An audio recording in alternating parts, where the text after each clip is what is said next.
I just received one of the most pointed pieces of propaganda that I've ever seen in real life. Let me show you. This is from Judicial Watch, and it's the 2025 Americans' Trust in Government Survey. I'm going to read you just a few of the things that it says. When President Trump took office again on January 20th, he took needed executive action to fulfill his promise of restoring Americans' trust in government, including directing mass deportations of illegal aliens, criminal aliens first, terminating diversity, equity, and inclusion, DEI programs that spread racist woke propaganda in our U.S. armed forces, schools, and throughout the federal government, including the Departments of Defense, State, and Education. Removing deep state officials whose loyalty was to the liberal woke agendas, not to the U.S. Constitution and the rule of law. Make that make sense. Pot, meet, kettle.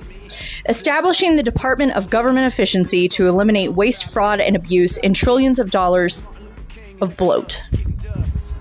It goes on to say, I need to know what you think, and so does President Trump. This is your chance to make your voice heard in the public square and tell us what's on your mind, because they're really going to share all this information with everybody else.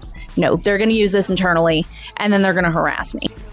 It goes on to talk about Biden's lawfare against former President Trump and how that was set to throw him in jail, and the hypocrisy was sickening.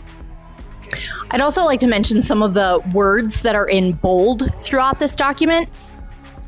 President Donald Trump, Founding Fathers, Trump administration, U.S. Constitution, deep state, Americans' Trust in Government Survey, conspiracy to cover up Joe Biden's unfitness for office.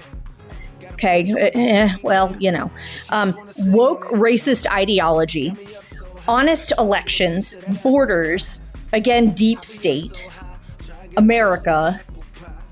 It goes on to say, in just the past few years, Judicial Watch has won important legal settlements resulting in the removal of more than 5 million ineligible voters from voter rolls across the country.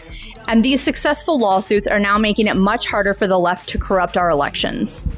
I would just like to point out that one of the things that they were working on doing in my rural county is that Republicans were trying to make it so that the only signature that could be used by the county recorder's office to validate your ballot was only the one that